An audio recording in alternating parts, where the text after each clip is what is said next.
L'Union européenne bascule-t-elle à droite? C'est la question qu'on va se poser, puisqu'on va pouvoir analyser un peu ce qui s'est passé ces derniers temps après les élections européennes, que j'avais beaucoup commenté. Alors entre-temps, il y a eu les législatives, donc la situation a explosé en France.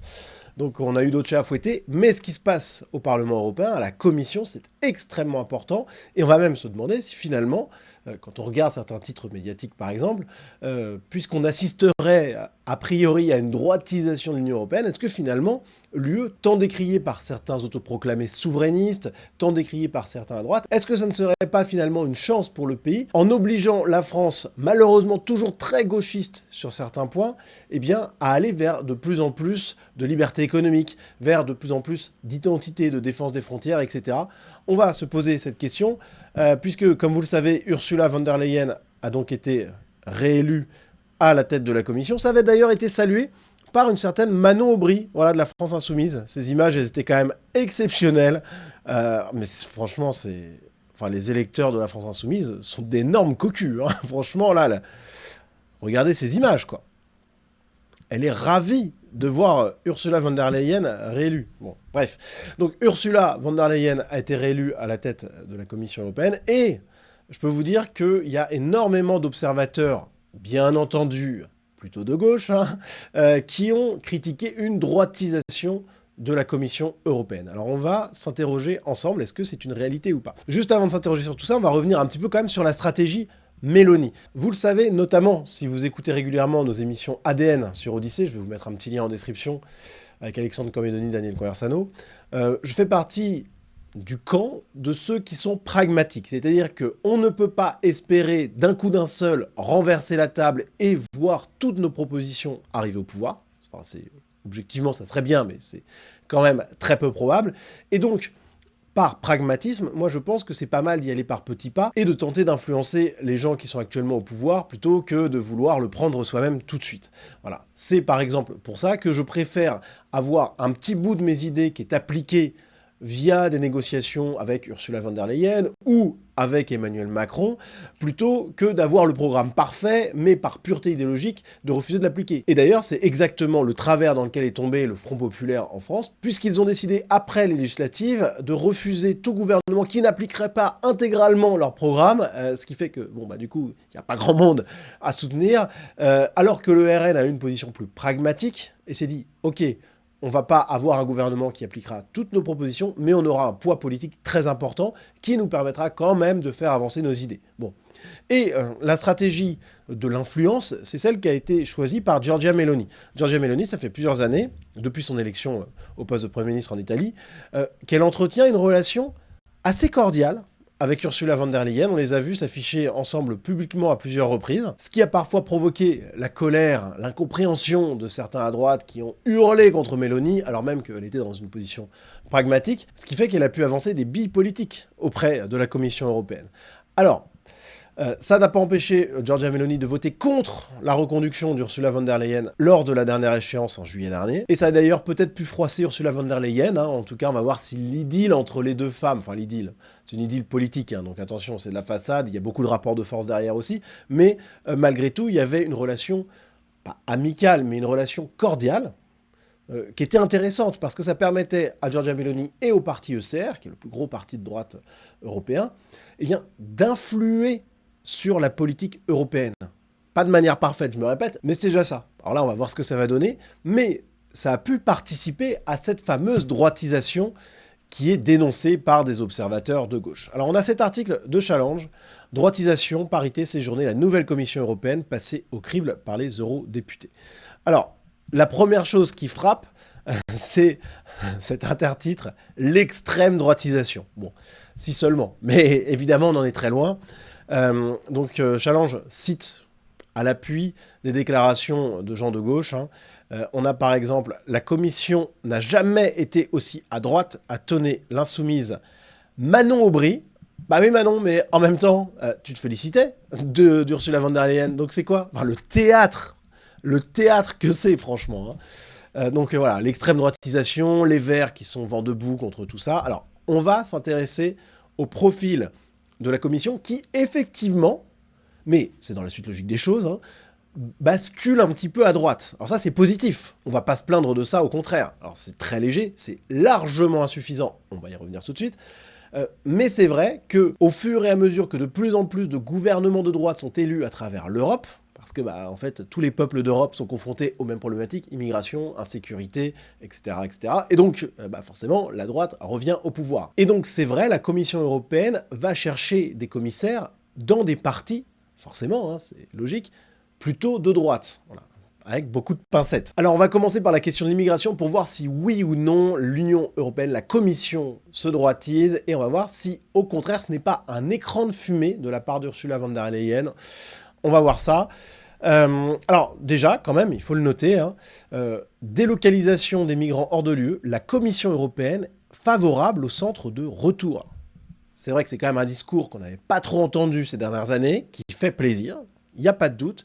La Commission européenne, par la voix d'Ursula von der Leyen, nous dit grosso modo, l'immigration, c'est pas tant une chance que ça finalement, et il faut favoriser le retour de migrants qui sont arrivés en Europe. Alors évidemment, il ne s'agit pas d'un plan massif, malheureusement, mais il y a quand même des mots qui sont plutôt positifs, quoi.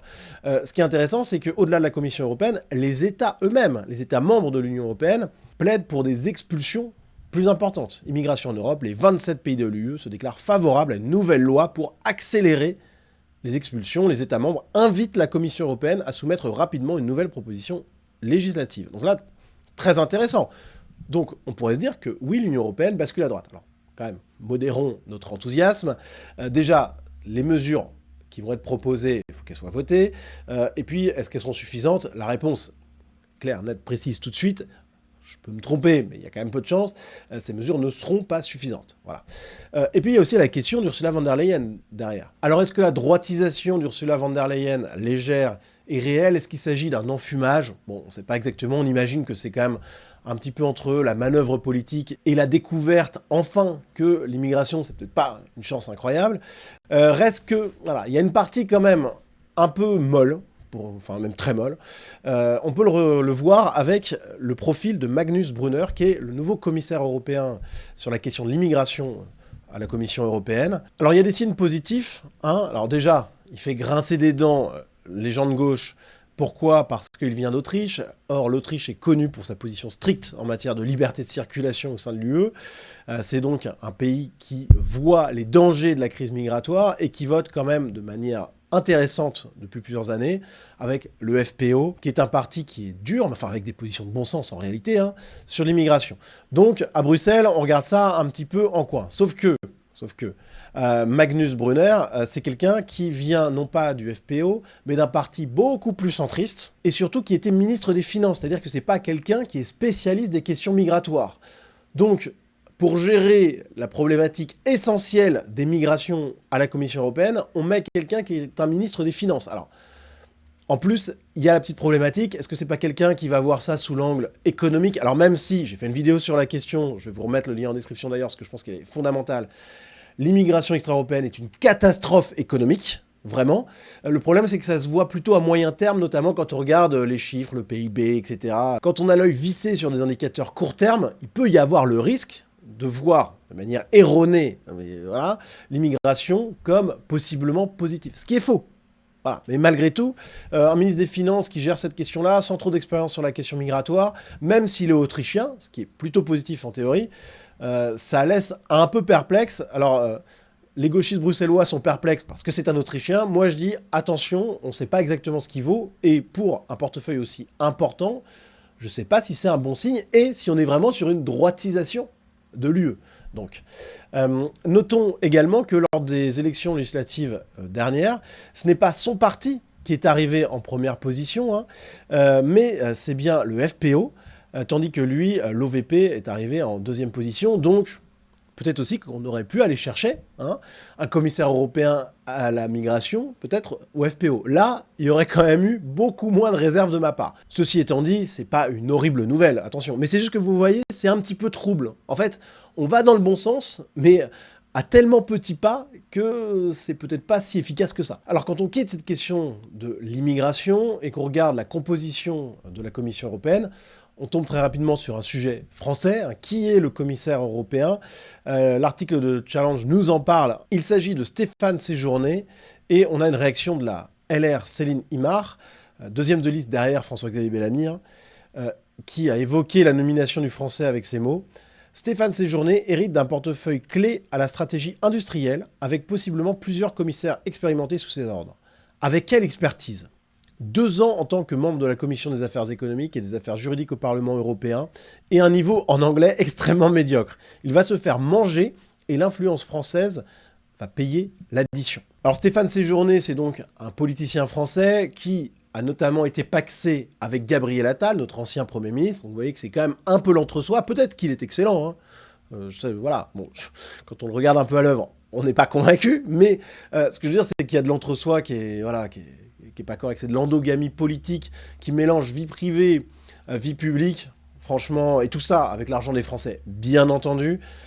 C'est quand même un peu moyen. Et globalement, on a beaucoup d'observateurs qui nous disent que Stéphane Séjourné, bon, effectivement, dans les négociations, ça va pas être quelqu'un qui va porter la voix de la France et l'intérêt des Français, mais même l'intérêt des Européens, finalement, de la meilleure des manières possibles. Parce que, bon, bah voilà, en négociation, c'est peut-être pas le meilleur. Donc il y a ça qui est à prendre en compte. On a envoyé à la Commission européenne quelqu'un qui va pouvoir se faire un peu manipuler facilement. Alors, j'espère que ça va pas être le cas, hein.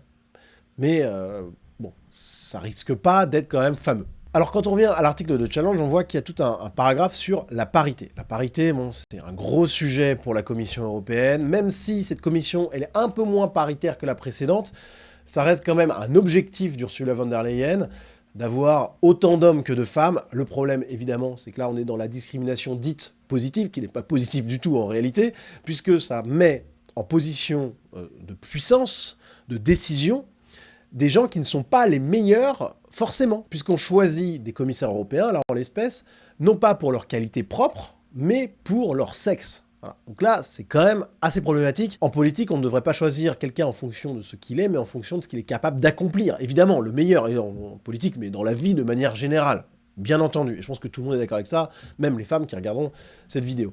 Et la problématique là-dedans, c'est qu'on a plusieurs commissaires européens qui ont été choisis parce que c'était des femmes. Voilà.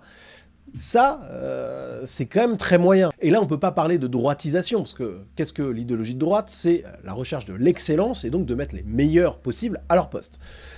On a par exemple Marta Kost, qui est une commissaire slovène, et on le voit dans cet article de BFM, hein, Ursula von der Leyen avait fait pression pour que la Slovénie remplace son candidat initial, qui était un homme, par une femme, ce qui n'a pas manqué de provoquer des querelles entre le gouvernement slovène et l'opposition, débouchant finalement sur la nomination de Marta Kost. Donc voilà Marta Kost qu'on découvre ici, et on note dans cet article encore, hein, que cette nomination, elle est intervenue après une semaine d'échanges qu'on imagine assez houleux, autour de la volonté de remplacer un homme par une femme. Alors est-ce que Marta Kost sera une mauvaise commissaire européenne? Je n'en sais rien. Voilà.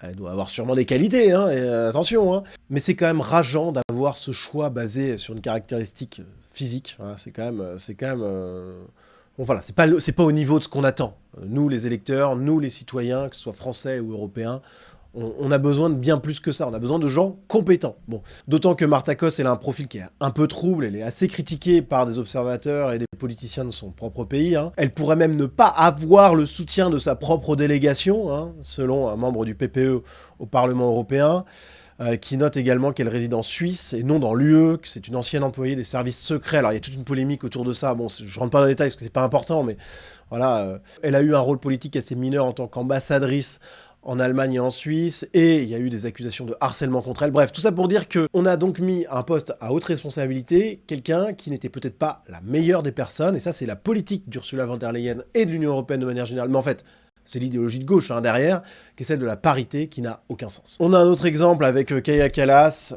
présentée par Challenge comme une dame de fer anti-Kremlin et chef de la diplomatie européenne. Voilà, pareil. On ne sait pas si elle est là ou pas en raison de ses qualités propres ou parce que c'est une femme, donc c'est toujours dramatique. De la même manière, on voit que le profil des commissaires européens, alors Ça change pas des politiciens français, hein, j'en conviens. Ça, c'est le même problème partout. Mais il y a beaucoup de gens qui sont déconnectés du réel. Des politiciens professionnels, des espèces de fonctionnaires européens, des journalistes, etc. Enfin, voilà. Il y a une déconnexion qui est quand même flagrante et on n'en peut plus, quoi. Là, je ne vais pas accabler la Commission européenne et l'UE parce qu'on a la même chose en France, hein. Mais voilà, on voudrait que ça change. Et pour conclure, on va se pencher sur un sujet qui met en pièces cette idée défendue par Manon Aubry de l'extrême droitisation de la Commission, qui n'a jamais été aussi à droite, selon celle qui, on le rappelle, est très heureuse de voir la chef de la Commission réélue, hein, bref. Il y a vraiment quelque chose qui montre un décalage total avec cette vision des choses, puisque la droite, qu'est-ce que c'est? C'est le camp du bon sens, de l'excellence, de la recherche du développement de la civilisation et du progrès, et donc c'est le camp qui met en avant le plus possible l'énergie nucléaire. Or, cette Commission européenne, elle est marquée par un choix extrêmement néfaste. Pour mener la politique énergétique de l'Union européenne, Ursula von der Leyen a choisi deux anti-nucléaires notoires. L'énergie et la transition écologique, deux portefeuilles essentiels, ont été confiés à des anti-nucléaires. C'est de la folie furieuse. Et en plus de ça, comme le note d'ailleurs cet article du Point, c'est un camouflet pour la France, puisqu'on est le pays qui est en pointe, enfin qui était en pointe sur le nucléaire, parce que malheureusement, à cause du sabordage économique, mais même civilisationnel, hein, quasiment, hein, orchestré par les écolo-gauchistes, les décroissantistes, les apôtres de l'apocalypse, là, qui nous disent que le nucléaire c'est un mal absolu, alors même que c'est une forme de production d'énergie extrêmement bas carbone et très intéressante, et en plus extrêmement sûre, mais enfin bon, ça, ils s'en foutent, ils sont dans l'idéologie, hein, ces mecs-là. Bref, mais la France, elle voit quand même ce qui était une industrie de pointe, et ce qui est toujours quand même un secteur dans lequel la France a des compétences et des connaissances à faire valoir, même si on va peut-être se faire doubler par beaucoup d'autres pays qui, eux, sont beaucoup moins rongés par l'idéologie gauchiste là-dessus. Mais c'est une forme de camouflet pour la France, effectivement. Notamment quand on voit le poids de l'Allemagne avec le refus du nucléaire par ce pays, qui a abandonné cette forme de production d'énergie, qui du coup est dans les mines de charbon, etc. Tout ça orchestré par les écolo-gauchistes locaux, qui sont une plaie partout en Europe, hein, pas qu'en France, c'est un combat civilisationnel. C'est la civilisation européenne contre le gauchisme. Hein. Ça, faut jamais l'oublier. Bref, mais ça, c'est tout simplement dingue. Notons aussi sur cette question écologique que l'Union européenne a mis en place le sinistre, le terrifiant pacte vert qui nous entraîne vers la décroissance, l'apocalypse économique. Alors, heureusement, il ne sera jamais appliqué, parce que c'est pas possible, enfin, sauf à vouloir se suicider, mais enfin, je veux dire, il y a un moment où les peuples vont se réveiller, je l'espère. Mais cet enfer mis en place par les écolo-gauchistes, eh bien, c'est un des enjeux, quand même, des années à venir, avec la mise en place, avec le durcissement de certaines mesures qui va forcément être étudié. Bref, enfin, ça va être une catastrophe. Et là encore, on retrouve cette problématique d'avoir des commissaires européens assez inexpérimentés sur certains sujets. Par exemple, la commissaire à l'environnement, qui est suédoise, eh bien, elle est un peu décriée, elle aussi, parce qu'elle ne connaît pas grand-chose à la question de l'environnement. Elle le reconnaît elle-même, d'ailleurs. Hein. Elle dit, voilà, j'ai beaucoup à apprendre, etc. Ouais, mais là, en fait, on est face à un enjeu civilisationnel de première importance. On a besoin d'avoir aux manettes quelqu'un qui est opérationnel immédiatement et qui connaît ce sujet sur le bout des doigts. Donc c'est quand même un peu rageant de voir tout ça. Voilà. Donc, pour résumer, pour conclure, la Commission européenne, sur certains points, va dans le bon sens, avec effectivement, sur l'immigration, un durcissement très léger, largement insuffisant, mais qui va dans le bon sens. Ok. Mais sur d'autres sujets, quand même, on est en droit de se demander si la Commission européenne suit vraiment ce mouvement idéologique de fond dans les peuples européens, qui est effectivement d'aller vers plus de bon sens, plus d'excellence, plus de défense de nos civilisations, plus de progrès, et donc d'aller vers plus de droite. Voilà. Et la Commission européenne, on a l'impression qu'elle y va à reculons, c'est pas très clair, on aimerait que ça aille beaucoup plus vite. D'ailleurs, le fait que Meloni ait voté contre Ursula von der Leyen, alors qu'elle avait fait ce choix stratégique, ou pas, peut-être humain d'ailleurs aussi, hein, de faire ami-ami avec elle, eh bien, ça dit quelque chose quand même. Donc on aimerait vraiment que l'Union européenne se droitise massivement. Ça permettrait de sauver peut-être la France du gauchisme, ce qui ferait disjoncter certains souverainistes français, hein, qui sont pourtant de droite, mais qui préféreraient une France de gauche complètement indépendante de l'UE, plutôt qu'une France un peu dépendante à l'UE, mais qui puisse être sauvée par une UE de droite. Voilà. Moi je pense qu'il y a un énorme mouvement des peuples en Europe, qu'il faut évidemment encourager, structurer, dont il faut se réjouir. Les peuples européens sont en train de comprendre que l'immigration extra-européenne est une malédiction, que l'idéologie de gauche est une malédiction encore plus grande, parce que c'est elle qui cause l'immigration extra-européenne, au moins en très grande partie. Donc voilà, il y a un réveil européen. Je suis très heureux de ça, mais c'est vrai que malheureusement, nous en France, on est un petit peu à la traîne. Et si l'UE pouvait changer de l'intérieur et amener notre pays à sortir des dogmes gauchistes, eh ben franchement, je m'en réjouirais. Le fait est qu'il y a des éléments qui vont un peu dans ce sens, mais il y en a quand même beaucoup d'autres qui nous incitent à la plus grande prudence. Et en fait, ce qu'on doit avoir en tête, c'est qu'on doit multiplier nos efforts militants, multiplier nos efforts de vote, multiplier nos efforts pour ce qui est de convaincre nos proches que l'idéologie de droite est la seule solution face à ce marasme, et face, pire qu'à ce marasme, à cette catastrophe vers laquelle on se dirige. Voilà, il y a encore du boulot, que ce soit en France, en Europe. Il y a quelques signes positifs, ça doit être une forme d'encouragement à aller toujours plus loin, toujours plus vite, toujours plus fort, ce qui est une belle devise olympique et européenne. Et surtout, on ne doit pas se laisser berner par des enfumages techniques comme ça, là. Je pense qu'à un moment, il faut demander à nos politiciens, qu'ils soient français ou européens, de la clarté. Voilà. Là, on n'y est pas, mais il faut s'appuyer quand même sur les signaux positifs pour aller encore plus loin. Donc voilà ce que je voulais dire là-dessus, un petit point d'étape, que j'essaierai de compléter quand même au fur et à mesure des mois qui viennent, pour voir ce qui se passe, si cette droitisation légère, apparente, se concrétise. Voilà, dans les faits, on va voir. Mais en tout cas, c'est intéressant de jeter toujours un œil sur ce qui se passe au Parlement et à la Commission européenne, puisque, qu'on le veuille ou non, qu'on soit d'accord avec ça ou pas, malheureusement ou heureusement, selon le point de vue duquel on se place, eh bien, l'Europe a un pouvoir quand même très important sur nos vies, et donc il ne faut pas négliger ce sujet. Voilà, les amis, merci à vous d'avoir suivi cette vidéo jusqu'au bout. Si elle vous a plu, si vous souhaitez soutenir mon travail, vous pouvez me rejoindre sur Tipeee. Vous avez le lien vers ma page Tipeee en description de cette vidéo. À partir de 5 € par mois, vous aurez accès, en plus de me soutenir, vous aurez accès à la communauté Sunrise avec des vidéos exclusives, un groupe Telegram dédié, etc., etc. Merci d'avance les amis, et à très vite.